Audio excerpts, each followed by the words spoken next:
Just a decade ago, solar panels would be visible only on a few rooftops in India.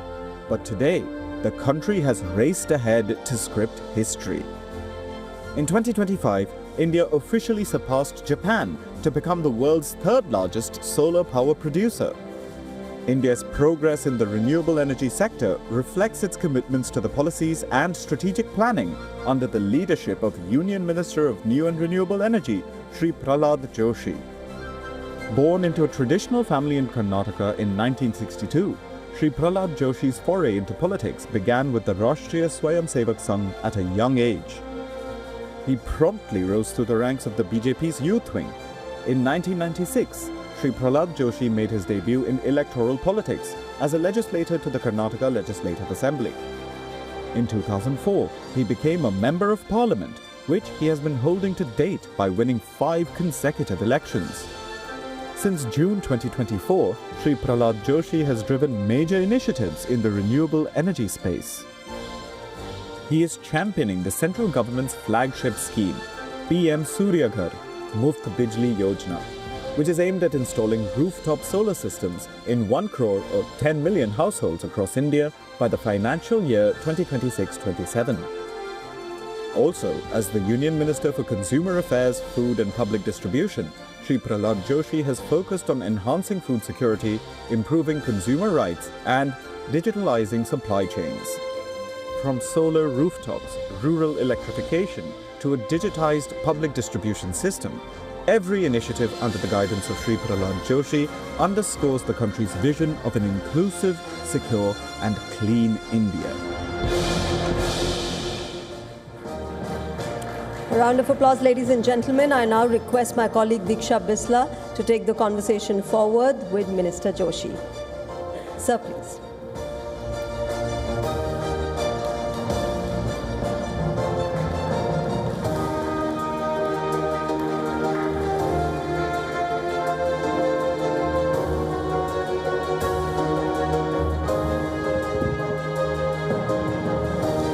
Good afternoon, ladies and gentlemen. We're already in the middle of a very engaging day tracking the pulse of change across sectors.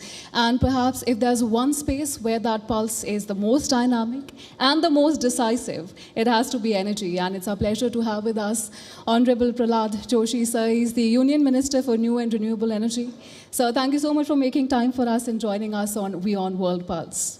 Sir, of course, all of us here are keen to know your perspective as to where does the industry stand today and what is India's journey looking like to meeting its targets? As far as renewable energy and through by non-fossil sources, whatever the target we have set that has been achieved, that has been shown in the promo also. Whatever you have just showed the video clipping, it is also there in that. The total 50% through non-fossil sources, it has been achieved. And not only that, we are marching ahead in a right direction to achieve the 500 gigawatt. And our module capacity, manufacturing capacity, has also increased. I think now it is 172 gigawatt, which was just not even 2 gigawatt just 10 years back. And overall energy mix, in the energy mix, 17% at present is all put together. I am speaking. It is the mix, and the 50% is the installed capacity. And only through the distributed renewable energy, our generation has now reached 35 gigawatt, which when we say this in the international forum, people will not be able to imagine, because total all put together, nearly about more than 50-55 lakh, this decentralized installation has happened. Nearly about 31 lakh in PM Surya Ghar and 23 lakh irrigation pumps are converted into the solar. So all put together, we are doing very well, and we are the third largest producer of the electricity through renewable energy. And that is a very, very significant achievement according to me, which was not even seen, not even visualized just 10 years before when Prime Minister Shri Modi took over. Right, sir. And of course, India is seeing this remarkable growth in renewable energy and is also now among the fastest growing markets, as you've just mentioned. But, sir, if you had to tell our audience here as well, who are equally curious, if you had to identify one bet that will shape India's energy future when it comes to alternative, energy, what would that be according to you? Energy future is, according to me, through non-fossil sources, renewable energy, green hydrogen, where we are doing, India is doing very well.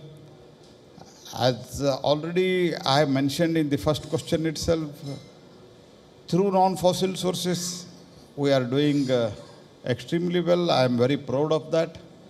At the same time, our green hydrogen. See, recently the green hydrogen, the cost of the green hydrogen which has been discovered, it is 280 rupees, something like that. See, what is the expectation when we started this green hydrogen mission, National Green Hydrogen Mission 5-6 years back? The world was talking that it should be less than 250 rupees. But today we have reached around 280 rupees. And before to that, nobody was able to imagine and nobody was able to trust us because the cost of the overall production of the green hydrogen was not expected to come so low. And as far as green ammonia is concerned, you asked me about the future of the green overall energy. The green ammonia, what the price we have discovered, that is 49 rupees 75 paisa, which has been recently discovered. Means whatever the ammonia we use in our fertilizers industry, that at least some 28% it will be substituted whatever we import from the world, means from the other countries what we import. So this being the case, and also we are talking about the overall energy, I want to add only one thing. Recently we have started, especially as far as the piped natural gas is concerned, I think it is in Madhya Pradesh, Indore. In the city gas distribution, the hydrogen 5%, we are adding hydrogen. Means that much of natural gas which we are importing and we are providing it through pipe to the households and even to the commercial establishment and industry. If this 5%, it has been proven successful. So like that, if our mix can be further increased, enhanced, that much of import will be reduced. And as far as manufacturing of the in the manufacturing sector, whether it is shipping, whether it is steel, in many such things, green hydrogen can be an alternative. Only question was cost. But now, the hydrogen, that is grey hydrogen, which costs around 180 to 140 rupees in the Indian rupees. Now our green hydrogen, it has come down almost up to 280 rupees. Then it means in coming days, if it is further come down by another 30-40 rupees, I am quite hopeful of that. Then one is there is a huge scope for the export also, and our own hydrogen, we can use it domestically also as an alternative source of the fuel. So these are the things. See, one thing what was never imagined, today that is being seen, that actually it has been shown as a success story to the world, not only to the India, even to the world, that has been shown. And why people are interested to invest in India, whether it is green hydrogen or green energy overall? Because here is a success story. That's why I am confident that whatever you are speaking of the energy future, that future is in the renewable energy.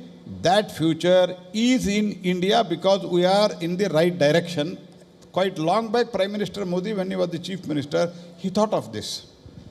Right, and it is a remarkable feat, so there's no, no two ways about it. But as we move into this more complex phase of integrating renewables at scale here, Now, building storage, then strengthening the infrastructure. We're seeing development in pockets of, parts of India. We've seen Karnataka. But the single biggest challenge right now is perhaps how to scale this.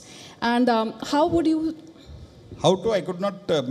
How to scale, sir? How to scale it large, make it more accessible for, the masses? And is there a challenge in scaling that which perhaps needs more focus as we move toward this target of ours?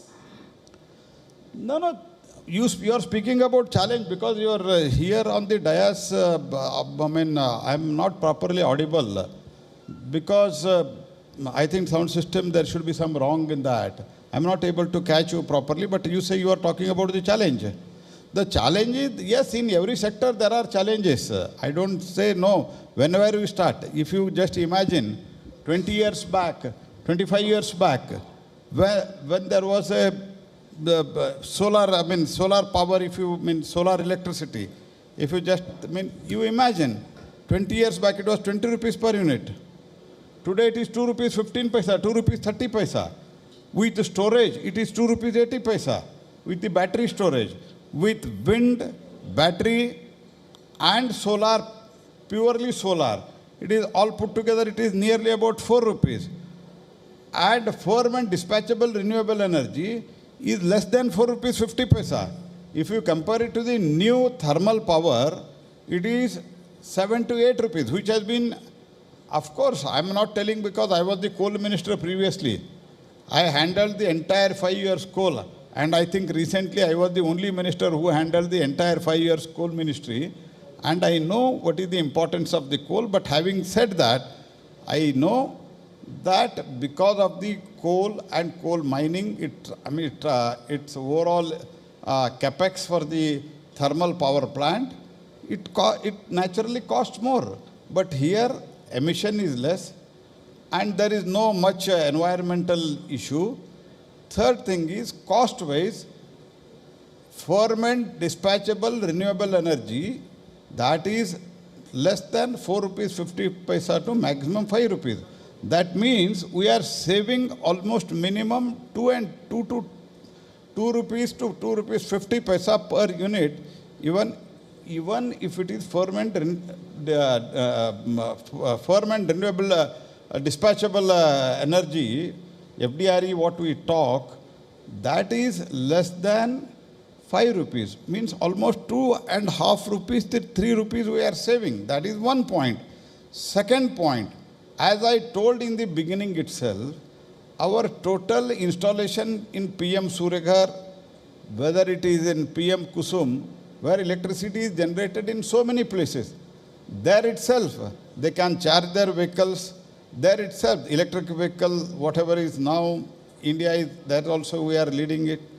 And electric tractor, whatever you use the equipments in the agricultural, there also the energy saved is energy earned. These are the and challenges. As far as challenge is concerned, now transmission is a challenge, I agree. Grid stability is a challenge. For that, we are using, we have to use the new technology. For that, now we have come out with the storage, battery storage. So battery storage, when it happens, whenever there is a grid instability, that energy can be used for the stability of the grid. There, I don't say there are no challenges at all, which will not be truth, but there are challenges, but we can, that challenges are addressed because of the Prime Minister Modi's vision. जो जब हम कहते हैं ना मोदी है तो मुमकिन है, लोग हंसते हैं, लेकिन ये सब हो गया है मोदी जी के कालखंड में ही. Absolutely, sir. And from this conversation, if there's one thing which has become clear, it's of course India's energy transition is not about just meeting targets. It's also about shaping a future which is more secure, it is more sustainable, and definitely more interconnected. And on that note, thank you so much, sir, for joining us today and sharing your insights with us.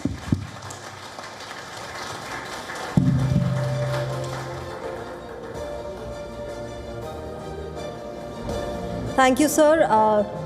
Sir, I request you to stay with us on stage. I request Mr. Rabin Sharma, CEO Managing Editor, WION, to please felicitate Minister Pralhad Joshi. A round of applause, ladies and gentlemen, for Mr. Pralhad Joshi, for giving us a perspective on how India plans to move forward as far as renewable energy is concerned.